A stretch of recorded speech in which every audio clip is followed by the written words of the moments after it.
Hello everyone. My name is Rishu Kumar Singh और मैं ही चलाता हूँ ग्रुप जो है क्लियर पीसीएस का।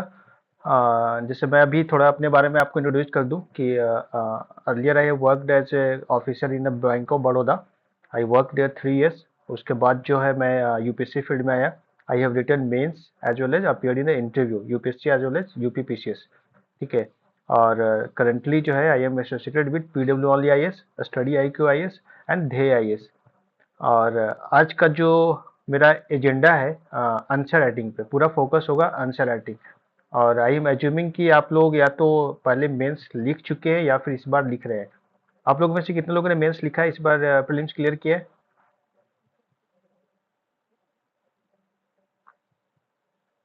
किसी ने प्रीलिम्स क्लियर किया है आप लोगों में? ओके अंकित, वेरी गुड। प्रशांत, वेरी गुड। कृष्णा, आपने भी किया है, बहुत बढ़िया। प्रवेश, आपने भी प्रीलिम्स क्लियर किया है, ठीक है, बढ़िया। ठीक है। तो आप लोगों ने किया है इस बार प्रीलिम्स क्लियर, ये बहुत ही बढ़िया है और congratulation for that first of all. और अब मेंस में जो है सबसे इम्पोर्टेंट है आंसर राइटिंग। ये पूरा मेंस जो गेम है वो आंसर राइटिंग का गेम है। और आपका आंसर टॉपर्स की तरह कैसे हो, बाकी लोगों से कैसे डिफरेंट हो, उसी पर डिपेंड करेगा कंपटीशन। और पूरा कंपटीशन जो है वह 1 मार्क्स और हाफ मार्क्स का डिफरेंस पे है। अगर आप सोचिए, अगर हाफ मार्क्स क्रिएट करते हैं, डिफरेंस क्रिएट करते हैं हर क्वेश्चन में, तो टोटल 6 पेपर है। एक क्वेश्चन से अगर हाफ मार्क्स क्रिएट करते हैं तो 20 क्वेश्चन का पेपर होता है, उसमें 10 मार्क्स एक पेपर में। और पेपर है हमारे, कितने डिफरेंस हो गए, 60 मार्क्स का डिफरेंस आ गया। पूरा गेम ही चेंज हो जाता है। और वो हाफ मार्क्स और 1 मार्क्स का डिफरेंस क्रिएट करने के लिए एक्स्ट्रा एफर्ट करना पड़ता है। जनरल आंसर तो कोई भी लिख लेगा। अगर कोई भी अगर एक क्वेश्चन आता है, सिंपल सा प्रियम्बल पे आता है, चाहे फंडामेंटल राइट से क्वेश्चन आते हैं, तो फंडामेंटल राइट्स के बारे में तो कोई भी लिख लेगा। लेकिन उस आपका आंसर बाकी लोग से डिफरेंट कैसे हो, वो मैटर करता है। वही आपको सिलेक्शन दिलाएगा। हो सकता है आप लोगों में से कोई प्रीलिम्स पहले भी मेंस लिखा हो और स्कोर नहीं हो पा रहा हो। तो क्या डिफरेंस है? और फिर एक प्रॉब्लम आता है स्पीड का, कि स्पीड कैसे बढ़ाएं। ठीक है, बहुत लोगों का पेपर कंप्लीट नहीं होता है। तो पूरा जो है वो अगर कोर देखिए तो पूरा आपका डिपेंड करता है प्रैक्टिस पे। जितना ज्यादा आप प्रैक्टिस करेंगे पर डे। अभी आज एक हमारा स्टूडेंट है अनुकूल, वो उसने भी मुझे पूछा सुबह ही कि कैसे स्पीड बढ़ाएं, उसका पेपर कंप्लीट नहीं हो रहा है। तो अभी राइट टाइम है प्रैक्टिस करने का। पर डे जो है वह टाइमर लगाकर जो है वह 3-4 क्वेश्चन प्रैक्टिस करना चाहिए। एक क्वेश्चन के लिए आपको जो है, शॉर्ट क्वेश्चन के लिए 7 मार्क्स 7 मिनट्स मिलते हैं। अब 7 मिनट्स में पेपर आपको कंप्लीट करना है। हाफ एन आवर का टाइमर लगा लीजिए और 4 क्वेश्चन प्रैक्टिस करिए डेली। डेली आप अगर प्रैक्टिस करेंगे तब आप देखेंगे कि डिफरेंस क्रिएट हो रहा है और आपका जो परफॉर्मेंस इंप्रूव हो रहा है। यही तरीका है। अगर किसी का पेपर आप लोग का छूट रहा होगा, अभी तो आप लोगों ने टेस्ट शुरू ही किए होंगे या फिर प्रैक्टिस शुरू किए होंगे। बहुत लोगों ने प्रीलिम्स के बाद ही शुरू कर दिया है। बहुत अच्छी बात है, जो ऐसा किए वो काफी एज पे होंगे। और जो लोग थोड़ा सा आराम कर लिए हैं कि अभी होगा, प्रीलिम्स के रिजल्ट कब आएगा क्या होगा, अभी शुरू करेंगे, थोड़ा सा ज्यादा एफर्ट डालना पड़ेगा उनको। बट ठीक है, जो भी है अब वो पास्ट है। अभी भी बहुत अच्छा टाइम है, लगभग 4 मंथ है आपके पास, तो अच्छा अच्छा किया जा सकता है यूपी में। और सीटें भी इस बार काफी ज्यादा है। इतनी सीटें कभी पहले आई ही नहीं है। 2018 में आई थी सीटें, वो भी 800 समथिंग था, मतलब 900 का अप्रोक्सीमेट। इस बार 1000 के लगभग है। तो काफी अच्छा खासा जो है आपके पास अपॉर्चुनिटी है इस बार सिलेक्शन लेने का और जॉब लेने का। तो सबसे पहले जो है मैं आपको कुछ कॉपियां दिखाता हूँ कि कैसे अच्छा आंसर लिखा जाता है। और जैसे आपको मैं जैसे आप लोग भी जो भी मिस्टेक कर रहे होंगे आंसर राइटिंग में, वो आपको समझ में आएगा। और कोई डाउट्स होगा तो उसके बाद आप लोग मुझसे पूछ सकते हैं। ठीक है। और मैं टॉपर्स का भी, जैसे हमारे टॉपर्स है, हमारे यहाँ से सौरभ गुप्ता। तो 2023 में उनका रैंक क्या था, 28 रैंक है। सौरभ कुमार गुप्ता, वो भी हम मेरे स्टूडेंट थे। एक है आशीष सेठ कर लड़का है। वो भी हमारे स्टूडेंट रहे हैं। जब मैं ध्येय में था, ध्येय में अभी भी मैं एसोसिएटेड हूँ, तो उनकी कॉपी मैं ही उलट किया था। उनको डिस्कशन वगैरह भी मैं, मतलब वहाँ के बच्चों को मैं देता था। तो उनका भी कॉपी आपको मैं दिखाऊंगा। एक है जो आशीष सेठ है, वो उनको मिला था टैक्स असेसमेंट ऑफिसर। वो एक पोस्ट होती है और कॉमर्स वालों के लिए। और इनको मिला है एसडीएम। दोनों का पेपर देखिए कितना अच्छा से उन्होंने कवर किया है। पहले मैं एक आपको एक आंसर दिखाता हूँ कैसे एक आंसर में क्या क्या कवर किया जाता है।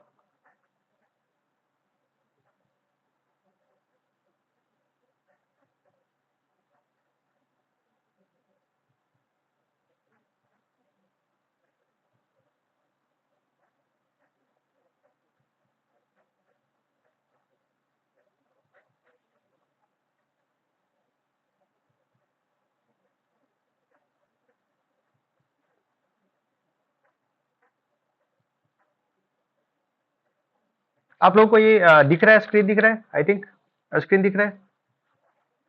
कोई भी एक कंफर्म कर दो, यस नो। स्क्रीन शो हो रहा है? Yes sir. ओके ठीक है।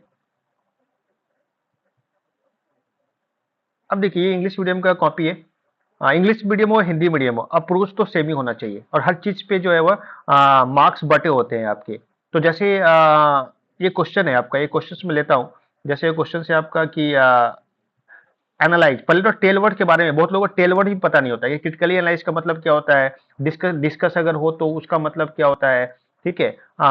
तो ये आपको पता होना चाहिए। एक्सप्लेन हो तो, इलिस्ट्रेट हो तो उसका मतलब क्या है, तो ये टेल वर्ड्स का भी मतलब पता होना चाहिए। तो analyse the various forms of cyber crimes in India and suggest the ways to strengthen legal and technological measures to combat this threat. तो ये क्वेश्चंस कर रहा है कि साइबर क्राइम के जितने भी फॉर्म्स हैं उसके बारे में पूछा जा रहा है। जो भी आपको कीवर्ड मिले क्वेश्चंस में, उसको उसको आपको मार्क कर लेना है। जब भी जो कोई भी क्वेश्चन आपको मिले तो उसमें कीवर्ड उसको मार्क करना है। ये आपको मार्क्स जब करेंगे तो आपको पता होगा कि एग्जाम इस क्वेश्चन का डिमांड क्या है। क्वेश्चन का डिमांड अगर आप फुलफिल नहीं करेंगे तो आपको मार्क्स नहीं मिलेंगे। आपको लग रहा हो कि मैं बहुत पूरा भरकर पेपर आ रहा है, फिर भी जो है मुझे क्यों नहीं आखिर मार्क्स आ रहा है। एक सेकंड, कोई ज्वाइन करना चाहता है, मैं उनको एडमिट कर लेता हूँ एक बार।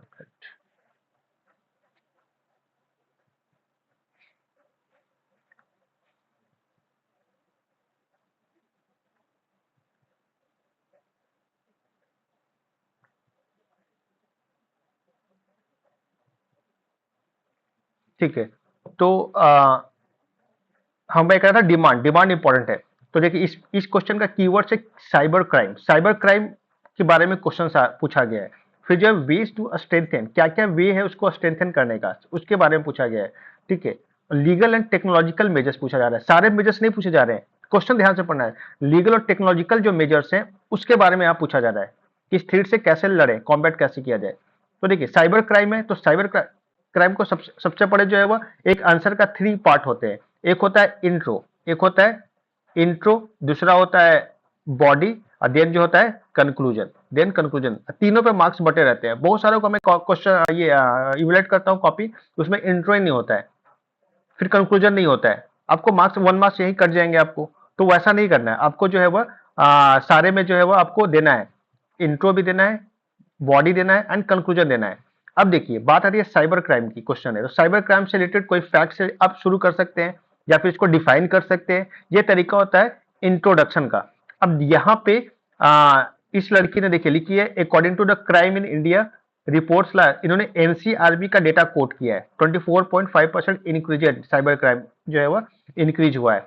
तो इन्होंने एक डेटा से बहुत ही अच्छा एक रिप्यूटेड जो है इंस्टीट्यूशन का कोट किया है और उससे जो है आंसर शुरू किया है, इसलिए जो है इनको गुड दिया गया है। इंट्रो इनका बहुत ही अच्छा है। इंट्रो का तरीका समझ गए, या तो फिर आप डेफिनेशन से या फिर कोई फैक्ट से।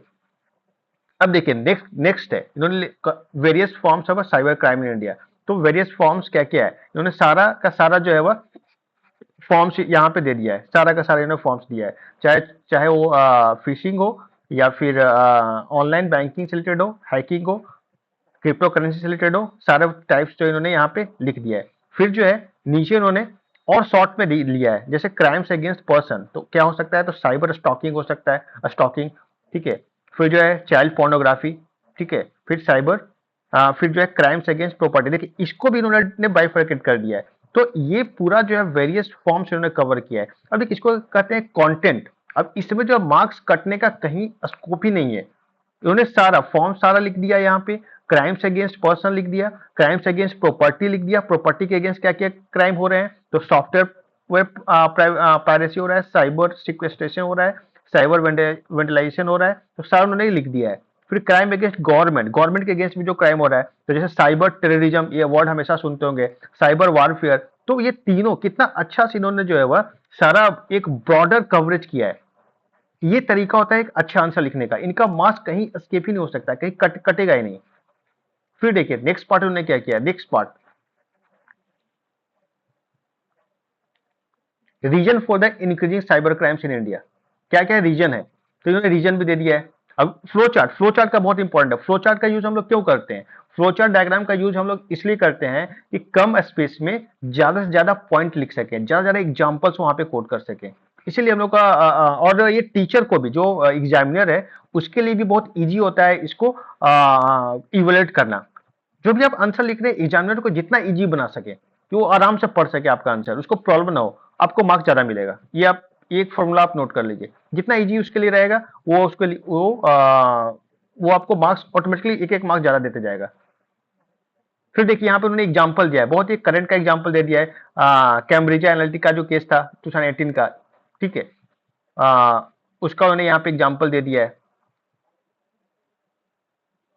तो ये फिर जो है नेक्स्ट जो पार्ट था क्वेश्चन का, नेक्स्ट क्वेश्चन का पार्ट है legal and technical measures to combat cyber crime. तो लीगल और टेक्नोलॉजिकल मेजर्स क्या है, तो उसको इन्होंने एड्रेस किया है पूरा। स्ट्रेंथनिंग द लीगल फ्रेमवर्क, तो लीगल फ्रेमवर्क को कैसे स्ट्रेंथन किया जाए, तो इंफॉर्मेशन टेक्नोलॉजी एक्ट 2000, इसके बारे में उन्होंने लिखा है। पर्सनल डेटा प्रोटेक्शन बिल, ये बिल आप लोगों ने पढ़ा होगा, इसके बारे में उन्होंने मेंशन किया है। तो देखिए कंटेंट कितना जबरदस्त है और कितना अच्छा प्रेजेंटेशन है, बॉक्स में उन्होंने बना के रखा है, देख रहे हैं बॉक्स में हर चीज को जो है, जितने भी सब हेडिंग है उसको जो है वो बॉक्स में बनाया है। कैपेसिटी बिल्डिंग एंड लॉ, देखिए इसको एकदम बॉक्स में बनाकर इसको पूरा एड्रेस किया है। तो ये तरीका होता है अच्छा आंसर लिखने का, इसमें कोई डाउट है, जो भी कीवर्ड्स है जैसे पर्सनल डेटा प्रोटेक्शन बिल, यहाँ पे इन्होंने इसको अंडरलाइन कर दिया है। आप भी जब आंसर लिखें तो इसी तरह से अंडरलाइन करें।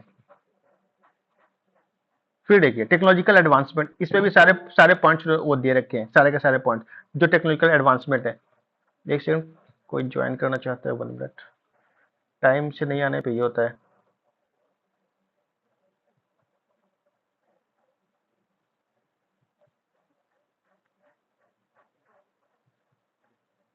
नहीं चलेगा।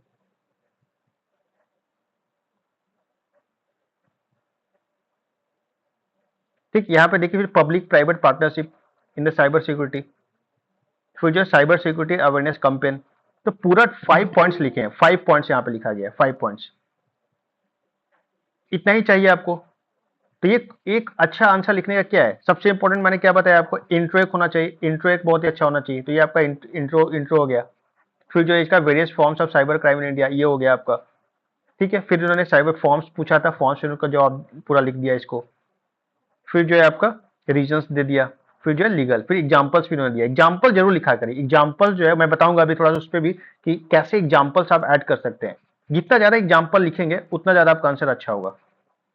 फिर ज्यादा आपको एक्सप्लेन करने की जरूरत नहीं पड़ेगी, आपके में एग्जांपल है तो उसको ज्यादा एक्सप्लेन करने की जरूरत नहीं पड़ेगी। फिर इन्होंने कंक्लूजन कर दिया, फिर इसको कंक्लूड कर दिया है पूरा। कंक्लूजन कैसे करने का तरीका क्या होता है, समराइज कर दीजिए आपका साइबर सिक्योरिटी से रिलेटेड जो है, या फिर वे फॉरवर्ड लिख सकते हैं कुछ भी, ठीक है, वे फॉरवर्ड लिख सकते हैं। जो भी अगर कुछ अगर स्कीम्स है, कुछ से रिलेटेड कुछ इनिशिएटिव लिया गया है तो उसको पॉइंट आउट करके जो आप कंक्लूड कर सकते हैं। एक चीज और होता है कि जैसे अगर जहां पे चैलेंजेस लिखे हैं, जहां पे अगर आंसर में चैलेंजेस चुनौतियां पूछी गई है तो आपको वे फॉरवर्ड देना ही है। जहां चैलेंजेस दिए हैं वहां पे वे फॉरवर्ड या फिर मेजर्स जो है वो लिए जा रहे हैं, मेजर्स क्या हो सकते हैं वो आपको देना होता है। ये आप देख लीजिए, ये आपको पूछा नहीं जाएगा कि आपको मेजर्स जो है वो इसका बताएं, ऐसा नहीं होगा क्वेश्चंस में, लेकिन वो आपको डायमेंशंस में कि चैलेंज आप जब बता रहे हैं कि इतना इतना प्रॉब्लम्स है, कुछ भी कोई भी क्वेश्चन की मैं बात कर रहा हूं तो उसमें मेजर्स आपको देने पड़ेंगे, वे फॉरवर्ड देने होते हैं, ठीक है, ये बहुत लोग मिस करते हैं। तो ये अब देखिए इनका जैसे हमारा जो है इवोल्यूशन हुआ है, इन सारी चीज में सारे डायमेंशन, प्रेजेंटेशन इनका बहुत ही अच्छा है, आप लोगों ने देखा, अप्रोच भी बहुत अच्छा है, कंटेंट अच्छा है, स्ट्रक्चर अच्छा है, इंट्रोडक्शन अच्छा है, सारे में वेरी वेरी गुड इनको दिया गया है। तो ये एक अच्छा आंसर होता है, वेरी गुड, 7 मार्क्स, 7/12 मार्क्स आपको दिए गए।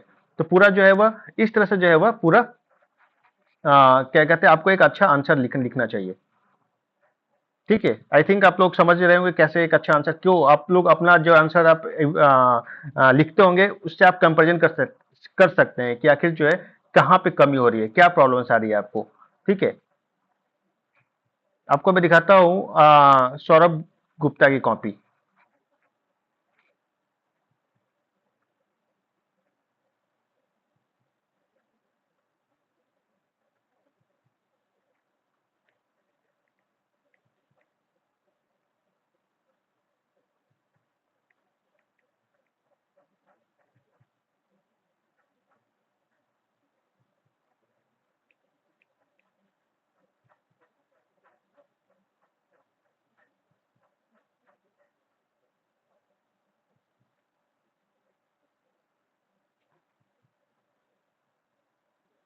मैंने लास्ट ईयर लिखा था ये, मेरे मेरे ही अंडर थे ये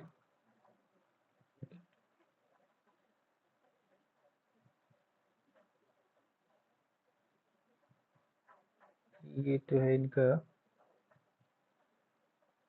GS4 की कॉपी। मैं जीएस की कॉपी आपको दिखाता हूँ, GS2 की कॉपी है इनकी, देखिए।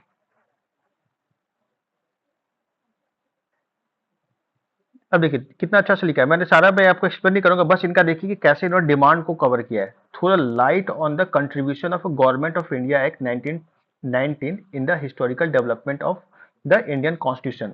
तो भारतीय संविधान के ऐतिहासिक विकास में भारत शासन अधिनियम 1919 के योगदान पर प्रकाश डालें। सॉरी सर, आपकी फिर स्क्रीन शो नहीं हो रही है। स्क्रीन शो नहीं हो रही है? ओ, हेलो। हाँ हेलो, हेलो। ये सर स्क्रीन शो नहीं हो रही सर। अच्छा एक सेकंड सर फिर से। स्क्रीन शो नहीं हो रही है।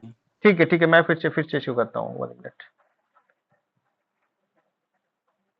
Okay sir. जस्ट वेट, फिर से मैं शेयर करता हूँ।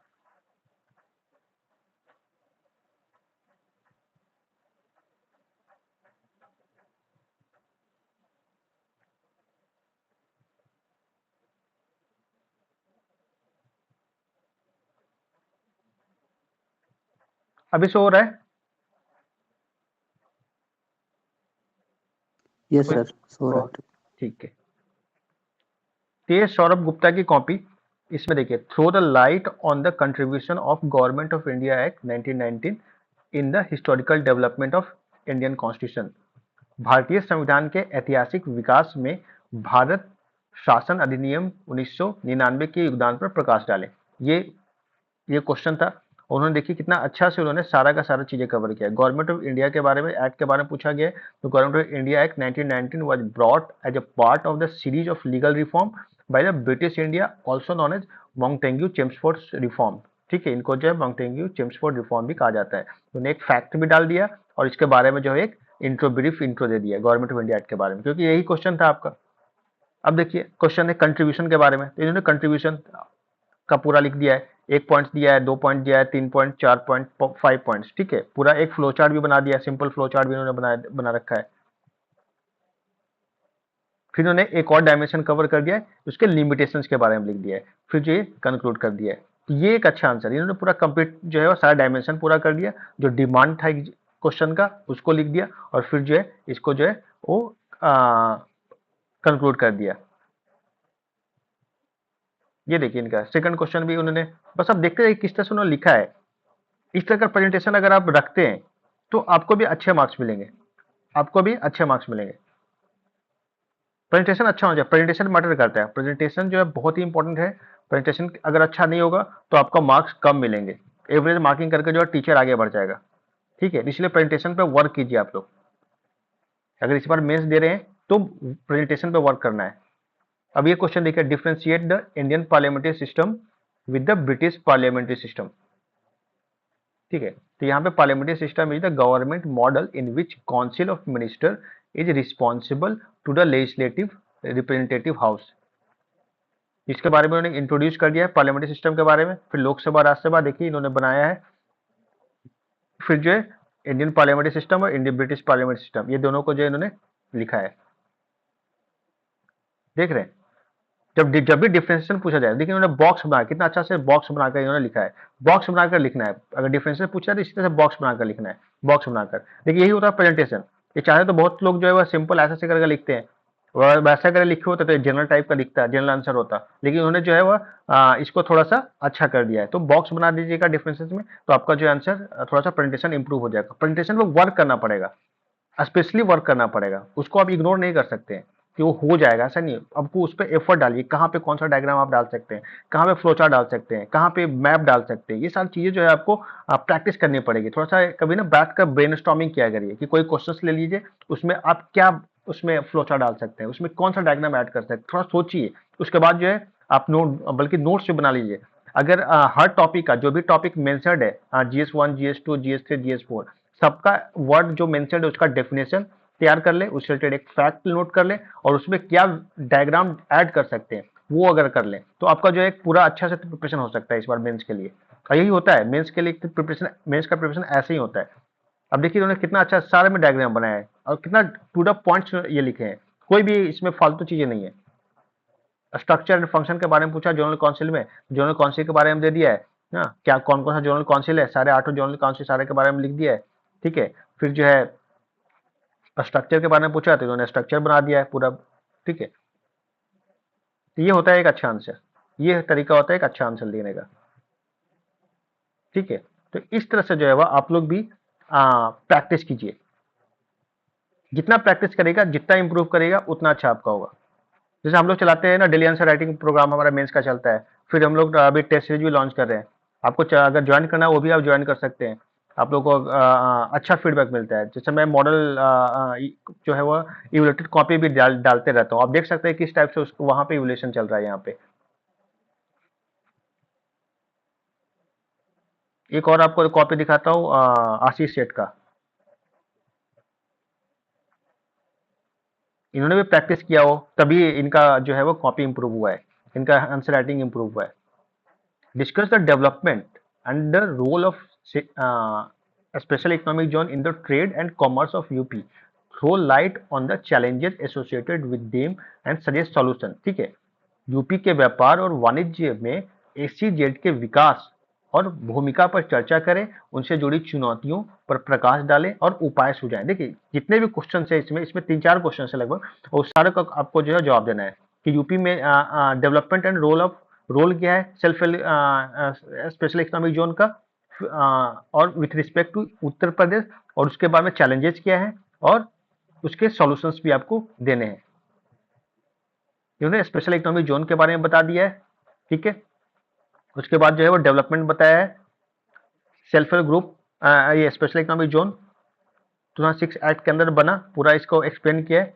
यूपी में कितने हैं, तो 4 जो है वह स्पेशल इकोनॉमिक जोन है उन्होंने दिया है। यहाँ पे उन्होंने इसको मैप में भी दिखाया है। फिर रोल इन्होंने बताया है, और देखिए हर जगह उन्होंने एग्जाम्पल, हर पॉइंट में उन्होंने एग्जाम्पल ऐड किया, यही एग्जाम्पल्स की मैं बात कर रहा हूँ। हर पॉइंट्स में उन्होंने एग्जाम्पल ऐड किया है, फिर उन्होंने चैलेंजर लिख दिया है, फिर सॉल्यूशन दे दिया है, फिर कंक्लूड किया है। ठीक है, तो ये एक होता है कंप्लीट आंसर, और हर चीज में हर पॉइंट्स में अगर आप इस तरह से एग्जाम्पल देंगे तो आपका स्कोर जो है ऑटोमेटिकली बढ़ेगा, आपका स्कोर ऑटोमेटिकली बढ़ेगा। तो ये है तरीका, टॉपर से कॉपी में यही डिफरेंस होता है। कैसे जो है वह एवरेज लोगों से आप आगे निकलें और टॉपर्स के लीग में आए, यही तरीका है बस, बाकी कोई तरीका नहीं है। ठीक है, हाँ, आप लोगों को समझ में आया, मतलब हाँ कुछ क्लियर हुआ कि कैसे कैसे आंसर लिखे हैं, क्या आप लोग में कमी क्या रह रहा है, कहाँ पे प्रॉब्लम्स है, कुछ समझ में आया? Yes, sir. Very helpful, sir. Okay, ठीक है। और वही कर रहा हूँ भाई, आप प्रैक्टिस कीजिए, बस प्रैक्टिस कीजिए। और हमारा कुछ भी हेल्प हो तो आप बिल्कुल ग्रुप में आप लिख सकते हैं, फ्री ऑफ कॉस्ट भी चलता है। एक डेली आंसर राइटिंग मैं क्वेश्चन डालता भी उसमें उसमें भी आप लोग लिखा करें। और हमारा पेड ग्रुप है, उसको अगर ज्वाइन करना चाहे वो भी आप कर सकते हैं, दोनों है आपके पास। लेकिन प्रैक्टिस कीजिए, प्रैक्टिस, अगर मेंस क्रैक करना है तो सिर्फ practice and practice and practice, इसका कोई अल्टरनेटिव नहीं है। नहीं तो होता क्या है कि प्रीलिम्स बार बार क्लियर होता है, मेंस क्लियर नहीं होता है, तो फिर वो प्रिपरेशन बेकार रह जाता है। अगर आपका मेंस अच्छा नहीं है, आपने प्रिपरेशन प्रिपरेशन नहीं कर रहे हैं, मेंस का प्रैक्टिस नहीं कर रहे हैं, आंसर राइटिंग प्रैक्टिस नहीं कर रहे हैं, तो फिर जो है वह आपका बार बार प्रीलिम्स क्लियर करना का कोई मतलब नहीं रह जाता है। ठीक है, बार बार घूम फिर कर आप वहीं पे आ जाएंगे। तो बहुत अच्छी तरह से डायग्राम बनाइए, फ्लो चार्ट बनाइए और सबका प्रैक्टिस कीजिए। बहुत ही सिंपल रखिए प्रिपरेशन को, और इक्वल इंपॉर्टेंस दीजिए। अगर आप 40-60 का होना चाहिए। अगर आप 60% पढ़ रहे हैं पूरे दिन भर का, तो 40% आपका दिन भर का जो समय है वो राइटिंग में जाना चाहिए। क्योंकि यूपी पीसीएस में भी जो है Yes, यूपीएससी की तरह थोड़ा सा एनालिटिकल क्वेश्चंस आ रहे हैं यहाँ भी। तो आपका अगर अच्छा आंसर राइटिंग है तो आप यहाँ पे अच्छा परफॉर्म करेंगे। नंबर्स ऑफ एनालिटिकल क्वेश्चंस जो है यहाँ पे इंक्रीज हो रहे हैं। तो इसलिए जो है थोड़ा सा आंसर राइटिंग पे पूरा फोकस करिए। हाँ प्रशांत, आप कुछ पूछना चाह रहे हैं? Yes sir. सर मेरा सर पहला मेंस है ये, जो हम्म, प्रीलिम्स दिया था सर, नहीं हुआ। हम्म, सर मैं आंसर राइटिंग तो करता हूँ, लेकिन सर कुछ जैसे कि आपने बताया कि फैक्ट्स वगैरह हैं, कुछ डेटा हैं सर मेरे पास, जैसे प्रीलिम्स के स्पेसिफिक पढ़ा था अभी तक, तो उसमें क्या था कि बस याद करना है और वहां पे जाके ऑप्शन में मार देना है। अब क्या है, अब लिखना है, तो फैक्ट्स की कमी है या आंसर राइटिंग में कुछ इंक्लूड नहीं हो रहा, और कुछ पॉइंट्स भी नहीं आते हैं, जैसे कि जो कुछ पॉइंट्स मन में है, सब क्वेश्चंस माइंड में है, वो तो आ रहे हैं, लेकिन कुछ और न्यू पॉइंट्स या फिर एक्स्ट्रा पॉइंट्स ऐड करना हो आंसर में, तो वो नहीं हो पा रहा सर। देखिए उसका, देखिए अपने अपने इसमें दो क्वेश्चन पूछा है। एक जो है रिकॉल नहीं कर पा रहे हैं, और दूसरा क्वेश्चन से आपका कि फैक्ट वगैरह कैसे आप तैयार करें। तो देखिए फैक्ट का वही मैं बहुत अच्छा तरीका बताया हूँ। एक तो न्यूज़पेपर पढ़ने का हैबिट डालें, रोज न्यूज़पेपर पढ़ने का हैबिट डालें। उसमें जो फैक्ट आता है उसको जो है वो आपके सिलेबस से रिलेटेड है वो चीजें, तो उसको आप नोट डाउन कर ले आप। अब जैसे कोई इंडेक्स आया, वर्ल्ड हैप्पीनेस इंडेक्स आया, वो आपको कहीं ना कहीं आप कोट कर सकते हैं। पॉवर्टी इंडेक्स आया, उसको आपको नोट डाउन करना है कि इंडिया का रैंक क्या है। करप्शन इंडेक्स आया, ठीक है, तो उसको आपको नोट डाउन कर लेना है। ऑक्सफैम का रिपोर्ट आता है इनइक्वालिटी से रिलेटेड, तो उसको आपको नोट डाउन कर लेना है। जीएस टू का एक सिलेबस में है ये सारी चीजें, तो जीएस टू का जो है एक कॉपी बनाइए, उसमें जो है टॉपिक वाइज टॉपिक लिखिए और वहां पे जो है फैक्ट नोट डाउन कर लीजिए। ये तरीका होता है। जब आप सपोज आप कल आपका सपोज टेस्ट है, कहीं किसी भी आप इंस्टीट्यूट में कल टेस्ट देने जा रहे हैं, तो वो नोट्स को एक बार रिवाइज करके जाएं। आप देखिएगा ना कि आपका आंसर एनरिच हो गया। बस उसको एक तरह से ऐसे देखते रहना, रिवीजन तो जब मन टाइम मिले उसे करना है, लेकिन जब आप कल टेस्ट है आपका, तो आज जो है बस उसको एक नजर देखकर और जाकर वहां पे आप टेस्ट लिखिए। आप देखिएगा कि आपका वो फ्रेश फ्रेश रहेगा, और वो फैक्ट जो आप कैसे आप कोट कर पा रहे हैं। ठीक है, तो ये तरीका है। प्रीलिम्स का जो फैक्ट है, वो फैक्ट क्यों दिया जाता है? प्रीलिम्स में हर यूपीएससी में फैक्ट होता है, थोड़ा कम होता है, कंसेप्चुअल क्वेश्चन ज्यादा होता है, यूपीएससी में ज्यादा होता है। हालांकि इस बार का क्वेश्चन है यूपीपीसीएस ने भी यूपीएससी को फॉलो करने की पूरी कोशिश की है। तो वो फैक्ट का आपको यूज करना है मेंस में। ठीक है, तो वो इसी टाइप जैसे मैं बताया वैसे आप नोट्स प्रिपेयर कर लीजिए टॉपिक वाइज, और उसमें ज्यादा नहीं, एक दो दो फैक्ट बस नोट डाउन करिए, हर टॉपिक से दो फैक्ट बस, इससे ज्यादा नहीं। तो सारे एक पूरा जितने भी टॉपिक हैं उससे आपका जो है हार्डली जो है वह 200-250 फैक्ट आपके पास रहेंगे। जो कोई कमेटी हो गया, कोई रिपोर्ट्स हो गया, ठीक है, कोई एग्जाम्पल्स में कहीं अगर अच्छा कोई सेल्फ हेल्प ग्रुप अच्छा काम कर रहा है तो उसका एग्जाम्पल्स नोट डाउन कर लें। जैसे कुदम्बासरी जो आपका केरला की है, सेल्फ हेल्प ग्रुप बहुत न्यूज में रहता है, तो उसको आप नोट डाउन कर लें। ठीक है, कि, जब भी आप सेल्फ हेल्प ग्रुप से कोई क्वेश्चन आए उसको आप कोट करें, ठीक है, एग्जाम्पल्स में। तो इस टाइप का एग्जाम्पल्स आप कलेक्ट करें। ठीक है, ठीक है, क्लियर पसंद? सर पहले तो सबसे पहले कि आपने जो सेशन लिया सर काफ़ी हेल्पफुल रहा सर, बहुत अच्छा था। और ओके सर वेलकम। मेरा सर प्रॉब्लम ये है इस टाइम कि सर मेरा सर इस बार प्रीलिम्स क्लियर हो गया है, बट ठीक है। सर प्रॉब्लम ये है कि मेरे पास अभी तक पेपर 1, 3 एंड 4 सर इसके नोट्स नहीं है। और वन सर थ्री है। पेपर 5, 6 एंड 2 सर इन दो के सर हैं, इन 3 पेपर के हैं मेरे पास नोट्स। तो सर मेरे लिए सर बेस्ट क्या रहेगा अभी, मुझे क्या करना आपके लिए चाहिए? आपके लिए बेस्ट ये रहेगा कि नोट्स अगर मिल सके इसका घटना चक्र का। ठीक है, उन्होंने निकाला था आपका ये उन्होंने नोट्स निकाला था जीएस 1 का, मतलब सारे का 6 पेपर का निकाले हैं। तो वो आप कहीं से मिल जाए तो हम्म, परचेज कर लीजिए। ठीक है, और वो एक नोट्स की तरह है। पहले आपने पढ़ रखा ही होगा सारा चीजें, आपने जैसे स्पेक्ट्रम हो गया, हम्म, मॉडर्न हिस्ट्री का सारा आपने पढ़ रखा होगा। तो उसको आप ले आइए घटना चक्र का। उसमें हम्म, बहुत अच्छा से उन्होंने हाँ सॉल्व, हाँ वो सॉल्व नहीं है एक्चुअली, वो पीवाईक्यू नहीं है प्रशांत, वो जो पूरा सेक्शन वाइज टॉपिक वाइज उन्होंने दे रखा है, ठीक है। लास्ट टू लास्ट ईयर निकला था उनका, निकाले थे। तो कोई भी पुराना भी मिल जाए, नया भी मिल जाए, उनका कोई सिलेबस का कवर किया है। हाँ, पूरा सिलेबस उन्होंने कवर किया है, वो ले आइए। उन्होंने इसमें डायग्राम भी है, फ्लो चार्ट भी उन्होंने दिया है, हाँ, बहुत शॉर्ट में, ठीक है। बट उसको नोट्स की तरह ही यूज करना है, ऐसा नहीं करना है कि उसको स्टैंडर्ड टेक्स्ट बुक की तरह नहीं। आपको जब भी आप जैसे GS1 आप कवर कर रहे हैं, तो पूरा GS1 का आपने जो भी चीज पढ़ रखा है, जहां से भी पढ़े होंगे वो चीज आपको पूरा करना है, ठीक है। उसको एज ए नोट्स की तरह रिवीजन कीजिए, ठीक है, क्योंकि आपको लास्ट में जरूरत पड़ेगा रिवीजन के लिए, ठीक है। तो ये आप कर सकते हैं। अच्छा सर। हम्म। और सर आंसर राइटिंग का भी सर क्या? आंसर राइटिंग प्रैक्टिस कीजिए, आंसर राइटिंग, हाँ, answer writing, daily answer writing आप प्रैक्टिस कर सकते हैं। हमारा पेड जो है कोर्स है वो भी ज्वाइन कर सकते हैं। हम लोग जो उसमें पूरा सिलेबस कवर कराते हैं, तो हर टॉपिक वाइज 2 क्वेश्चंस डेली दिए जाते हैं। वो बहुत ही अच्छा है, वो अगर आप ज्वाइन करें तो काफी अच्छा रहेगा, ठीक है। वो पूरा सिलेबस आपका कवर हो जाएगा उसमें, ठीक है। वो प्रैक्टिस करें, वो नहीं कर सकते हैं, ग्रुप में मैं क्वेश्चन देता हूँ, वो प्रैक्टिस करें। पीवाईक्यू जो भी है अभी जैसे GS1 GS2 का खुद से भी लिखकर प्रैक्टिस कर सकते हैं, ठीक है। तो बस लिखें, लिखना बहुत जरूरी है, ये मान लीजिए आप, ठीक है, लिखिए आप। शुरुआत में आपको आपका अच्छा आंसर नहीं होगा, आपका हो सकता है आपको अच्छा आंसर नहीं हो, सबका होता है, लेकिन जैसे से आप लिखना शुरू करेंगे आपका चीजें इंप्रूव होगी, ठीक है। ओके सर, ठीक है। ठीक है, फिर तो हम लोग फिर वाइंड अप करते हैं। Thank you okay, sir. Bye bye, good night.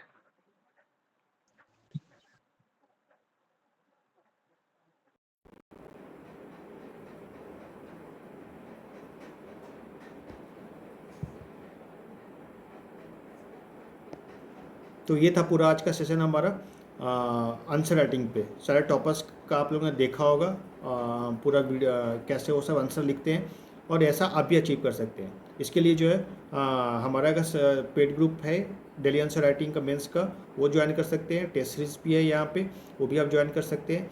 और कोई भी हेल्प चाहिए मेंस से रिलेटेड, आंसर राइटिंग से रिलेटेड, प्रिपरेशन से रिलेटेड, वो आप लोग मुझसे पूछ सकते हैं, ठीक है। डायरेक्टली आप ग्रुप में चैट मैसेज कीजिए, मैं रिप्लाई करूँगा, हमारी टीम रिप्लाई करेगी, ठीक है। बहुत ही अच्छे लोग हैं हमारे टीम में, और सारे लोग इंटरव्यू अपीयर्ड है, और ठीक है। तो आई थिंक कंटेंट भी जो हम लोग प्रोवाइड करें बहुत ही आप लोग को हेल्पफुल है। बहुत से लोग का रिस्पांस आता है डेली बेस पे, वो लोग काफ़ी बड़ाई करते हैं।